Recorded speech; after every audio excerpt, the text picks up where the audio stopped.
We bring together top leaders and experts to share their unfiltered truth about the journey to self-actualization and the path to heart-centered leadership. You'll hear raw lessons, learn ancient wisdom, and practical steps to rise to your fullest potential. Now is the time to walk into this new paradigm of leadership. Let's transcend together.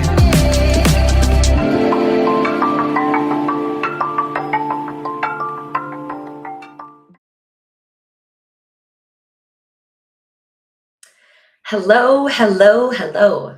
Welcome back to another episode of Transcendent Leadership. I'm your host, Carissa Johnson, and today we have a very unique episode because I'm going to include a lot of different stories from a recent experience that I had in combination with lessons that I learned that are very practical.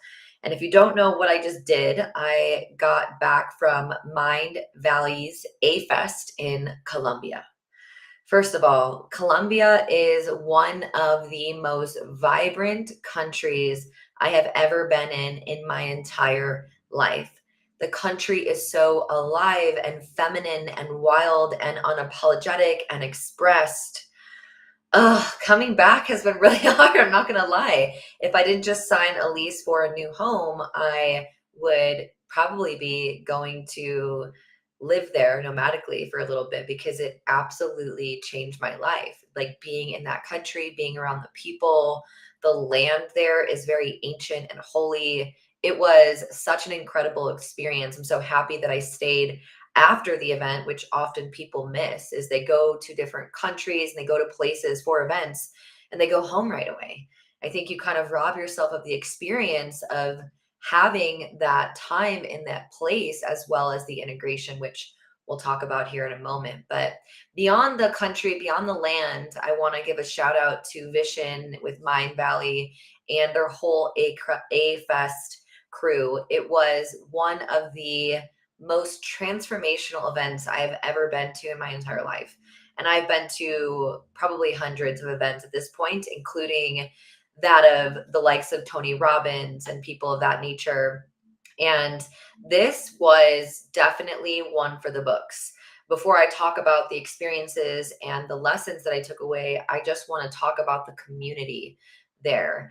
They are people that I can really resonate and vibe with because they are really dedicated and probably more accurately described as devoted to interpersonal growth, spirituality, as well as business. And on the other hand, they really like to party.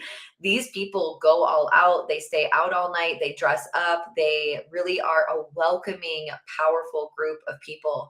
And what I've experienced at other events, which was very different from this one, which is people are either really focused and very serious about business growth and personal development, or they're on the opposite end of the spectrum and they're just all about partying. To be in a community that blended these both really nicely was in and of itself very opening for me and very expansive for me. And my dear friend, Sammy Taggett, Shoebox Sammy, who is also the producer of this podcast with Evolve Podcasting. Shout out to them. If you're looking for any of your podcast needs, definitely hit them up, give them a call, let them know I sent you. And he was a DJ there and he invited me to this incredible experience. And I'm so grateful for him, for the community, for Vision, and just everybody who showed up because, like I said, it was remarkable, exceptional, world class. I mean, like just the experiences, the activities, it just blew me out of the water. I'm thinking about going to their Mindvalley University in Estonia, where you go live for a month. I mean, I told Sammy, I'm like, I think I snorted the Mindvalley crack because once I got a taste of that kind of community, that's what my soul's been craving, because I've been in either or. I've been in a community where it's very spiritual, but there's not a lot of like ambition and motivation and growth, or I've been in communities where it's like all that and not a lot of spirituality and community and emotional processing work. So all this to say, it was a very beautiful experience. However, I will also say that it was a full spectrum experience. The reason why I can say it was good doesn't mean that I always felt positively. Also does not mean that I always felt happy or that things were not always going my way. I can say that things were good because I am really receiving the medicine and the wisdom and the experiences that I had there. Like I said, not all were easy in the moments. And that's the thing I think I want to start off by saying before we even dive into any of these practical lessons that I learned that I hope that you're going to take with you is that we often have expectations about how things are supposed to go. It's either going to be good or bad. I'm going to be on or off. And this dualistic thinking is really limiting our full spectrum experience. It's part of what I'm going to be talking about the next couple episodes is going to be duality and how transcendence means that you are going beyond duality and you're going beyond these realities, these limitations, these constructs that we have built that many people have adopted, which is why they are now structures of our reality. But as you go on, as you go beyond duality, you really experience the fullness and the juiciness of life, which is, it just is. The most sacred thing in life is just what is happening in this present moment. When we start to label it as good or bad, right or wrong, up or down, black or white, we start to then create stories around those narratives, those labels, those generalizations for things. And so when I was having these experiences, I was really just trying because it wasn't always easy to come from a place of this just is. If you've ever sat with plant medicine or ever experienced entheogenics, psychedelics, you might have had a taste of the non-ordinary reality that invites us into just what truth is and how it just is. When you're experiencing something that is beyond what is formally known in this reality, you're able to really see how multidimensional life is, and that in moments when you think something might be bad, it might be one of the greatest things that's ever happened to you. So just want to presence that and drop that little seed here because it was really powerful for me and it's been powerful for me as I rise up into my leadership. And I invite you all here with me to go beyond duality, to go and look beyond the 3D experience that you're having and hold the what we call the hawk or the eagle perspective in shamanism and see the totality of the entire experience, noticing that it just is. And as soon as you start to create stories, that's when it pulls you out of the experience and can be potentially difficult for you to navigate because you're already starting to loop, which that's what our mind does. It has survival mechanisms and instincts in order to do that, but we're transcending beyond it together. Okay. So I'm going to tell the story and I'm going to then give you the practical tip that I learned from it. And you might find some humor in the stories. You might find that I'm being really vulnerable and exposed here. And that's just how we do it here. We're just going to roll with it. Okay.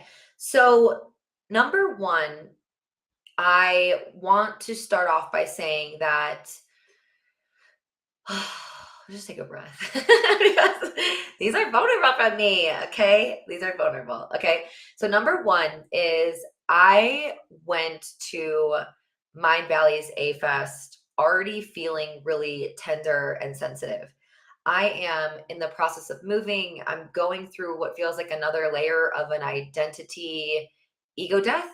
And I'm going to share this, but I am also feeling tender around partnership and calling that in and desiring that. And astrologically, just there's been so many things that have been happening in the collective as well as planetarily that are really impacting us from the eclipse that happened a couple weeks ago, which is when I was at Mindvalley, as well as just moon cycles and things. I mean, we cannot deny anymore that these planetary things, astrological things, human nature things really do impact us. As well as I'm an empath, so I feel everything, everything. Any other empaths out there, let me know. So anyway, I was going to Mindvalley already feeling a little sensitive and tender. And when I got there, I was feeling good, calm, grounded. But at the same time, I was noticing that I was a little bit more inward. For if you this is your first podcast, welcome. I would love to know if this is the first time you're ever listening to this. Definitely DM me. But if you're not, then you know that I am pretty expressive, pretty out there, pretty outgoing. But what most people don't know about me is I really need a lot of solo time, alone time, solitude, introspection, reflection, time at my altar. I take a lot of time for that. And I've just realized that that's part of what is required of me to live in this reality as a cosmic being that I am, as well as to ensure that my energy is contained and taken care of, and just live a spirit led life, which I've talked about in other episodes. I would invite you to scroll back and listen to some of those if that resonates with you. So I went and I was already noticed I was really inward. And so we were having these workshops and these brunches and these lunches and these things and even just the events. And I was noticing that it was difficult for me to talk with people and engage with people. And instead of just accepting that that's where I was at, I immediately went into self deprecation.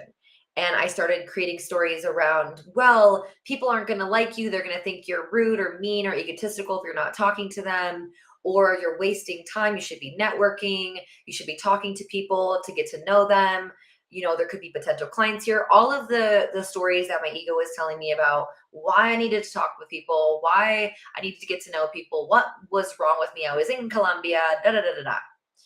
My ego went absolutely insane. And so on top of being tender, it's like almost like you're looking at a little child who's sad, and then you're literally yelling at them like, what is wrong with you? Why are you sad? And I noticed I was doing this to myself. And so I got really upset that I was doing it to myself. And so I went into shame that I did it for myself. So not only am I tender, but then I'm beating myself up, and then I'm feeling shame for beating myself up. This became a sick cycle that kept happening for days at a time. And yes, there were moments where I was fine, but then it just kept happening. And I was getting really irritated that it kept coming up. And I was there with my COO, who's named Tiana. She's my operations lead, and we were rooming together.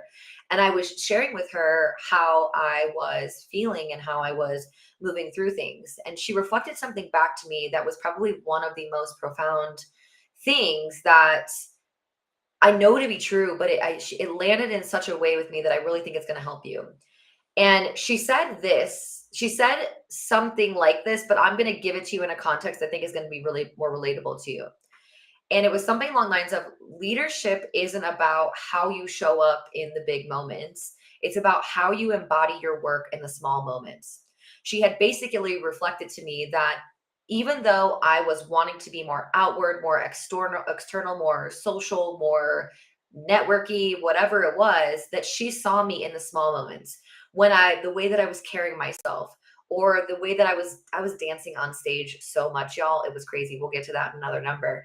But I was dancing on stage and I was inviting people up there with me. So even though I wasn't talking, I was still engaging in an energetic and in a loving way. And she said, the way that you carried yourself, the way that you were dancing, the way that you offered full presence, the way that you were listening to people, she said that to me made more impact on people than if you were to connect with them, get their phone number, say, let's be in the podcast, whatever it was, which I did that as well. But I was measuring my success in this environment based on how many people I talked with.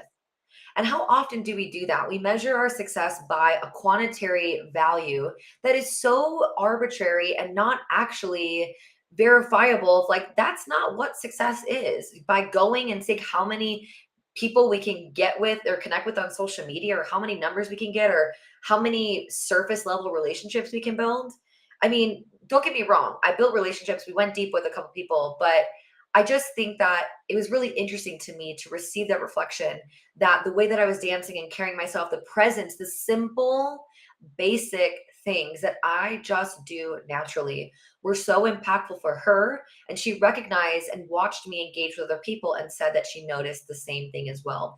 So I wanted to invite you with this first lesson that I learned, to remember that leadership is not about the grandiose vision that you're holding and you're leading and you're bringing everybody to, and you're carrying away and you're braving the torch and you're blazing the trail.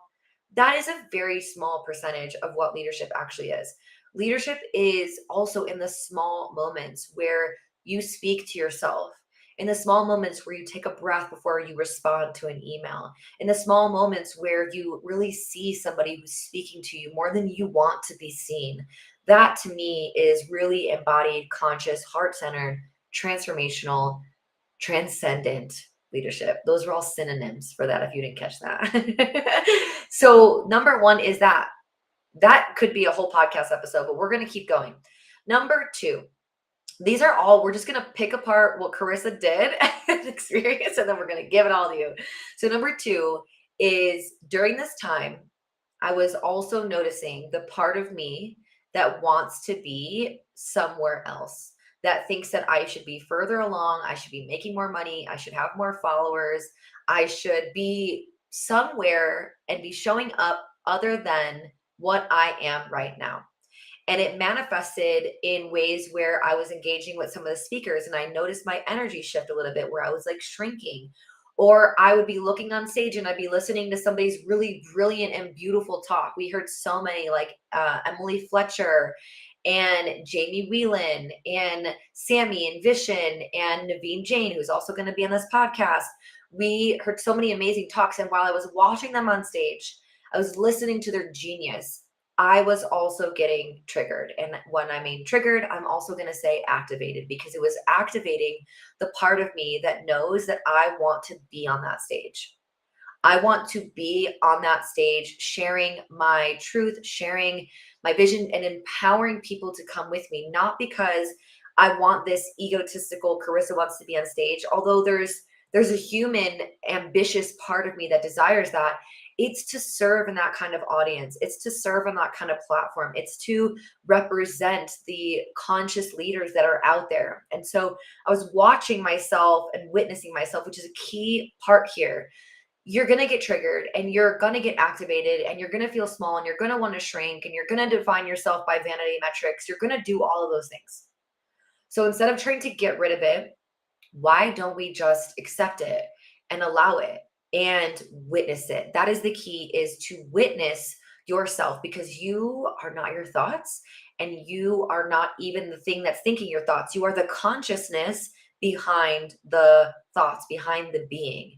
So in that moment, I witnessed that I was doing this. And so I allowed myself to just be in that space, and I didn't resist it. I didn't fight it. I was just like, wow, I'm really noticing that there's a part of me that thinks that I should be on that stage, and it wasn't jealousy or envy. It was just, I should also be there. And then it was, of course, if I don't channel my anger or my emotions out, they honestly like eat me alive. They go inward. So I have a very fiery energy, a lot of passion. If I don't direct that energy out and express it or liberate it, it goes inward, which a lot of you probably experience that as well.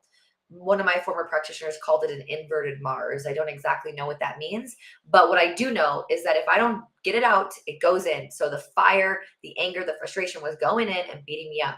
So the lesson in this number two, and that I constantly sit with and embody in my everyday life, when I see people on Instagram who are doing things that I can't wait to do, or are in relationships that I can't wait to have. And I notice, I'm not saying should have or whatever. I know that those things are possible for me. I, of course, look at it now and say, I get to have that. They have it. So I know that it's possible. But I also just say to myself, that's not my path. And I am exactly where I need to be. And I'm exactly where the divine wants me to be. So lesson number two is remembering that you are never off path. You are never off course. You are meant to be exactly where you are. Otherwise, you would be somewhere else. Okay. Whether that be that you're in a really difficult situation and you're meant to be there, not because you're meant to struggle, but because there's something that you're cultivating, fortifying, or learning in that experience that will then be medicine that you can share with the world, is just as important as you being in a really high moment where you're experiencing the bliss, the joy, the pleasure of an easeful experience. Right. So number two is remembering, and I'm anchoring back into this every day, that I am exactly where I need to be, doing exactly what I need to be doing, learning exactly what I need to be learning. And that experience that I'm getting triggered or activated by is just not my path. If it was meant to be, I would be on that path. Oh, can we all just take a breath for that one? Okay. Number three, there's 5 of these. I don't know if I told you that. Okay. Number 3, I wasn't sure if I was going to tell you this, but I'm going to. because transcendent leadership is about the raw truth of leadership and embodiment and spirituality and showing up for our divine purpose, which also includes relationships. So, the beginning, I told you that there was a tenderness that I was experiencing before I even went to Mindvalley. I can energetically feel and I'm getting visions of a relationship that's coming up for me. And the gift of being psychic and intuitive is that you can feel these things ahead of time. And the challenge of being gifted and psychic and intuitive is that you know it's happening, but you don't know exactly when. And you also sometimes can create a story that is around the vision that you had that's actually not true. So I had a vision that I'm going to be in a relationship coming up soon. It feels like it could possibly be this year at some point. And it feels like a very holy and divine sacred union. It feels like a very serious relationship, not someone I'm just dating. And so when I went to Mind Valley, I was already tender. I was already like, where's this person? Where are they? And so when I went, there was part of this like, ooh, am I going to meet this person there? Because in some ways I feel like I could potentially meet this person at a event and a gathering of some sort. So of course, my little tender feminine being is like, is my masculine man there? There's evolved conscious men there. And there were many very sexy, attractive humans there. It was wonderful. But there was a couple of interesting men that I met there. And there was one in particular that was very interesting to me. Aesthetically looked like the men that I typically am attracted to. From a entrepreneurial standpoint, was like definitely entrepreneurial, worked on himself. Like there were so many things I was like, check, check, check, checking all the boxes. Don't check all your boxes. Don't get rid of that list. Make a list of how you want to feel in a relationship more than the boxes you want this person to check, because sometimes that can actually hold you back. I nonetheless state that I started to engage with this person and notice that I was getting really nervous. And I don't get really nervous that often, like very rarely, occasionally a few seconds before I go on stage, but after the first 20 seconds or so, which I should probably talk about on a podcast, which is like the 20 seconds of courage, kind of goes away. So when I noticed I was getting really nervous, it got really interesting. I was like, why am I nervous? What's happening here? And I was talking to a friend, and what was also happening was he kept showing up for me. Like I saw him the first night, and then I went upstairs and there's an app, and then the app showed me his profile, which was so interesting. Then I ran into him later. Then I ended up going to a table to sit at that a friend invited me to, and he was at the table. I just felt like this person, I kept crossing paths with them. And of course I was like, well, this person is supposed to be my life. Maybe they're my future partner, whatever it is. I started to have an experience from this person. And then I started telling my friend, and I was like, hey, I'm noticing this thing is happening and I'm feeling really nervous. I don't know why. I was around him before. I started shaking. And he said, Carissa, have you thought about the potential of that being trauma? And I was like, oh my gosh, this is trauma. This is totally trauma. My body, everything in my mind was like, oh yeah, he's hot, he's successful, he's conscious, he's da da da da da. But I don't really know him. I know nothing about him. And my body was like, no, run, fast, get away, block, not safe. Pew, pew, pew. It's telling me all the things that I was not listening to. My body was literally shaking around this person. And so I came to realize later by engaging with this person later that they are very beautiful human, but also hold a frequency and a vibration that of men that I've attracted in the past that are not in alignment for me anymore. And it was a really profound awakening for me because I had noticed over the past couple of years, my last relationships have been a very similar type of man, which I won't get into. But we need to remember that we attract what we are, or we attract what we want. So, where are these qualities that I don't like in these people in me, or what does the part of me what part of me wants this? What part of me is attracting this? What part of me is yearning or calling this in or wanting this? So I had these experiences. I had this awakening, realized, oh my God, this is trauma. And so what I learned from this experience was that the growth or the desire that we are calling in is not always wrapped in the wrapper or the packaging that we believe it should be.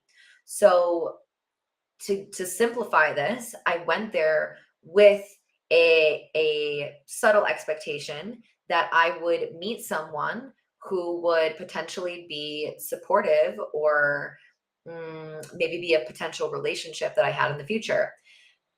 I did not receive that, but I received the exact thing I needed in order for that to happen. Because had I not had this awareness and noticed these themes and reflected on it and decided I'm no longer going to attract this person and clear the energy out of my field that is attracting these kinds of humans, I would not be closer to this man and this partner.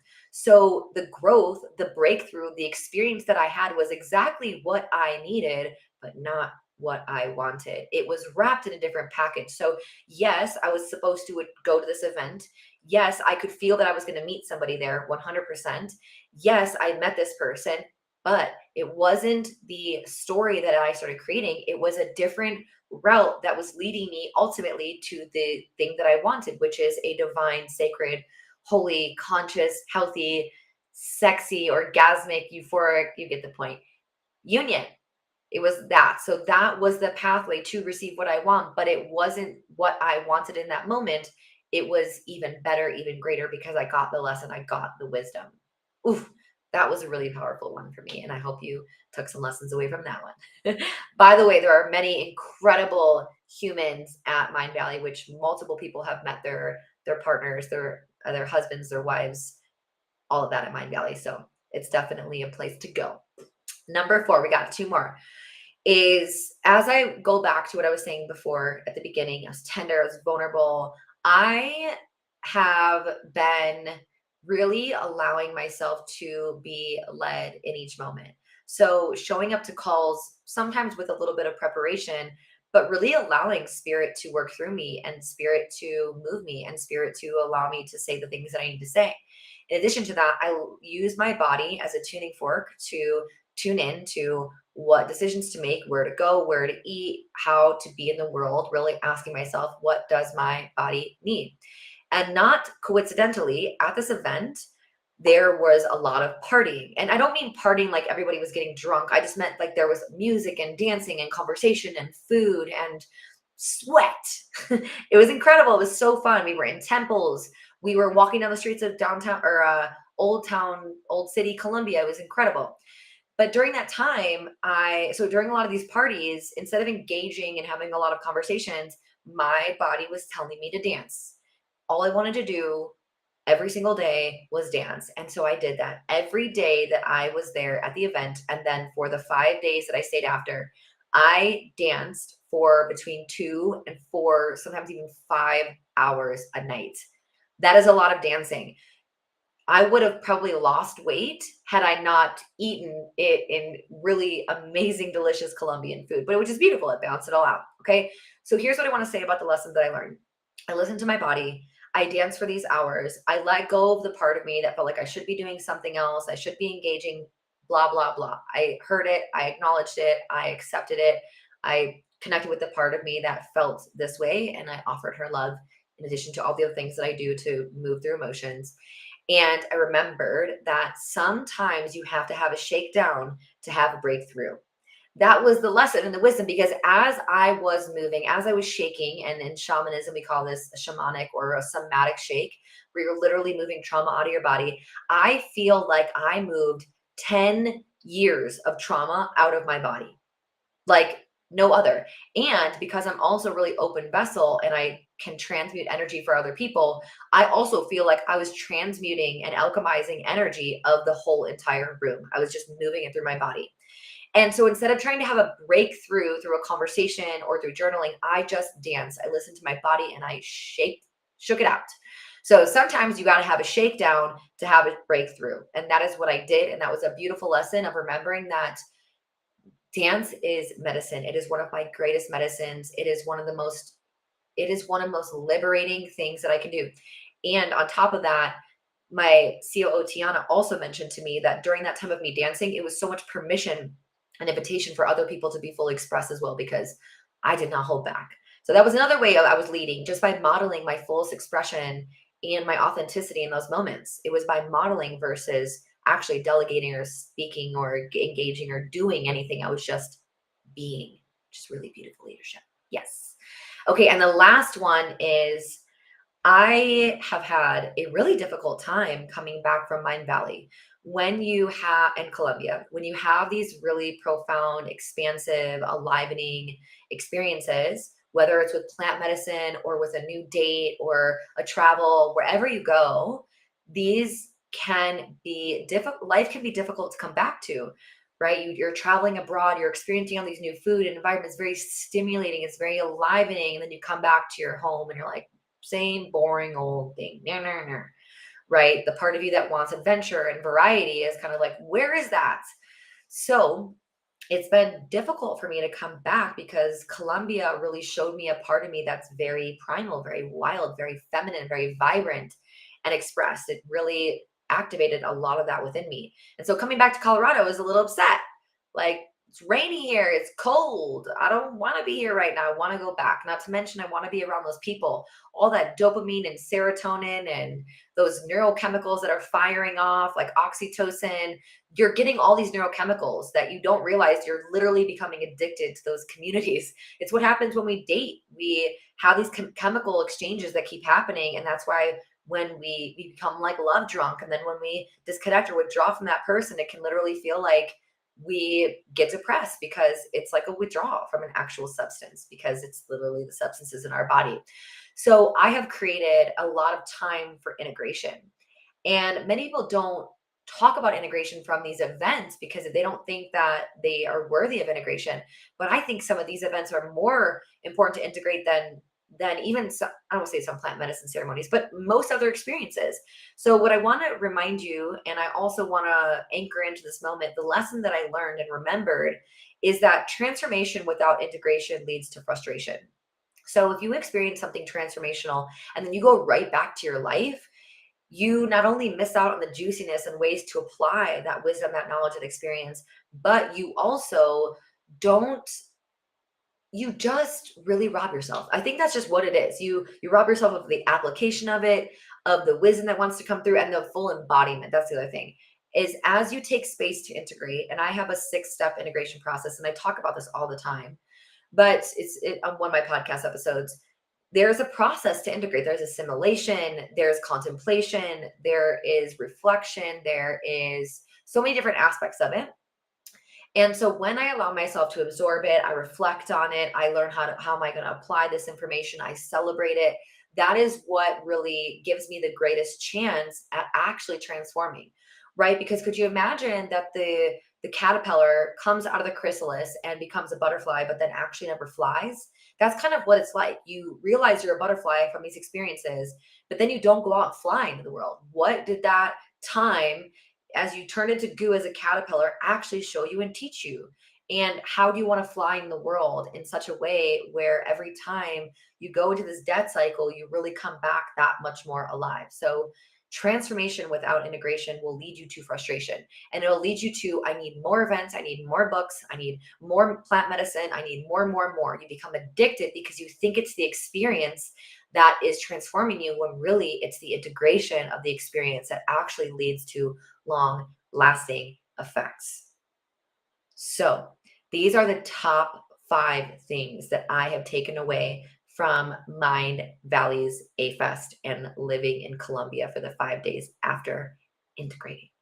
It was a raw, blissful, challenging, opening, inviting, transformational experience, one of which I was invited to every different edge of mine, whether it be vulnerability, expression, leadership, love, like all of it. Like it really challenged me in all areas, which is why it's such a beautiful experience. Even Vishen was even talking about at the event. He doesn't even know what A-Fest is, because in many ways it's just this group of people that come together, and it has literally its own consciousness, which is what I think most people experience at events, but they don't realize it has its consciousness. It's leading us somewhere.